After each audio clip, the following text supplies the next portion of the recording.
Hello, my name is Karina Camacho, and today I'm going to be talking about the Cold War. The Cold War was a confrontation that lasted from 1947 to 1991 between the United States of America and its allies, for example, Great Britain, and the Soviet Union, which is now known as Russia. Even though both nations were at peace, there was a lot of tension between them because there were constant threats of nuclear weapons, of throwing nuclear weapons at each other. Also, there was a lot of tension between the Russians and the Americans that had been building up from years, so a lot of historians think that this war was inevitable. There are some important dates that we should talk about. So, in 1947, the containment of Russia started, which was the state's attempt to, to prevent Russia from expanding too much its territory and keeping it at check. Then we have that in 1949 we have the arms race, which is when the United States and the Soviet Union started creating nuclear weapons. Um, in 1949, the Soviet Union started developing nuclear weapons, while the States started developing the hydrogen bomb.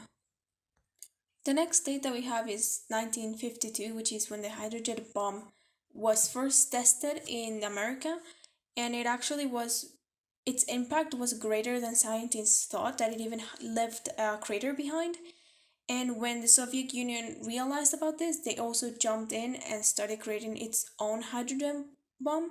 And this is when the nuclear threats started between both nations.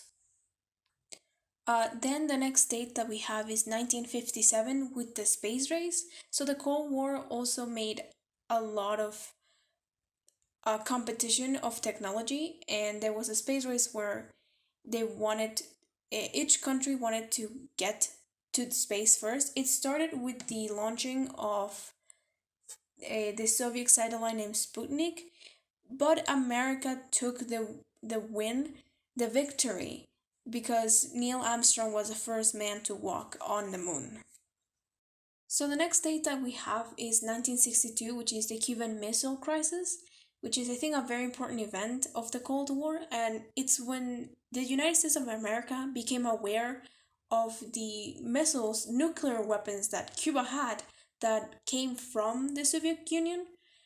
And then the last major event we have is of 1989, which is the fall of the Berlin Wall. The Berlin Wall was a very famous symbol of communism, and it was demolished by Berlin natives in November of 1989, and they were given permission to cross the border on November 9th of the same year. After that, the Cold War started to die out, and it had a resolution in 1991.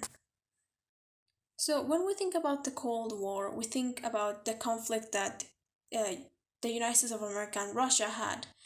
But that is not the only definition that Cold War has. So, Cold War actually means just a very intense conflict with two nations. But this conflict has to be either economical, political, military, and ideological. But the main one of the main traits that a Cold War has is its lack of military conflict. So, in the case of this Cold War, um, there wasn't a physical war, so there were not soldiers sent to places to fight. It was more like threats back and forth of mainly nuclear weapons, of throwing nuclear weapons. Another very important part of the Cold War, apart from the nuclear weapons and all the threats that were being made to being launched, was also the two economic systems that were rivaling each other. So one of this was capitalism. So actually, Adam Smith is considered the father of capitalism. So capitalism is an economic system that which main goal is to make profit, and is also based a lot in supply and demand. So this is by making private actors have own and control property, and they can move it to their self-interest, and they can compete with each other to set the best prices. but also the prices are mainly set by the demand of a supply that exists.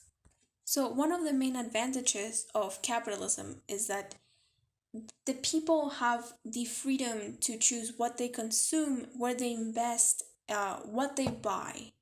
They're not forced by the government to get a certain thing. The other economic system that is the complete opposite, or sometimes can be considered the opposite of capitalism, was socialism. So, Karl Marx and Friedrich Engels are considered the people that promoted socialism, specifically at this time. So, socialism is a populist economic and political system that is based on the public ownership.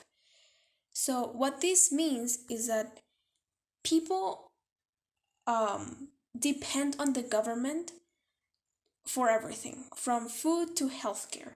The government is the one that determines the pricing of goods and services. There's no competition. You don't have the freedom to choose to you don't have that much freedom to choose what you consume. Socialism is based more on the equal distribution and for everyone, so everyone can have the same things.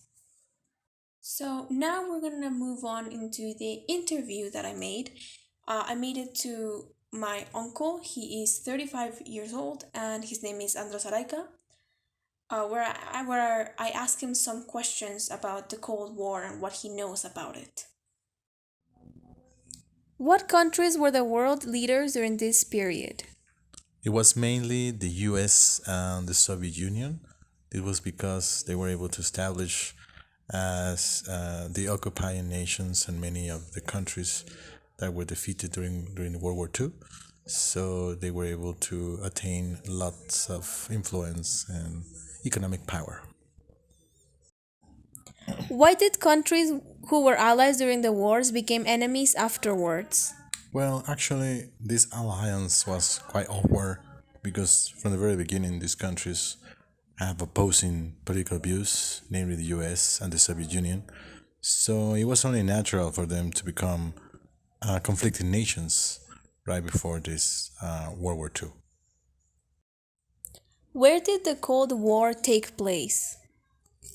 It was mainly throughout several territories around the world. Of course, the main conflicted nations were the USA and the Soviet Union, but you have several instances of this conflict all around the world. For example, the Bay of Pigs in Cuba. So it was a conflict that actually took place throughout several nations all around the world. What opinion did the general public have of the Cold War? It was massive hysteria. There was a witch hunt or so-called witch hunt in the U.S. where people from all walks of life was processed by law because they have what it used to be believed as communist tendencies. There was a lot of xenophobia, and namely, if you take a look at films, the fiction, I mean, the main antagonists were always Russian or Soviet. So there was hysteria, and it is pretty noticeable if you take a look at the culture back then. What type of weapons did the two world powers have at their disposal?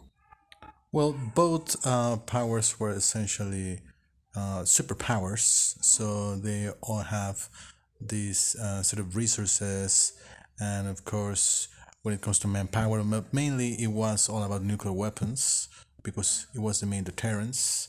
Actually, all the hysteria came from this imminent nuclear chaos or nuclear catastrophe, cataclysm.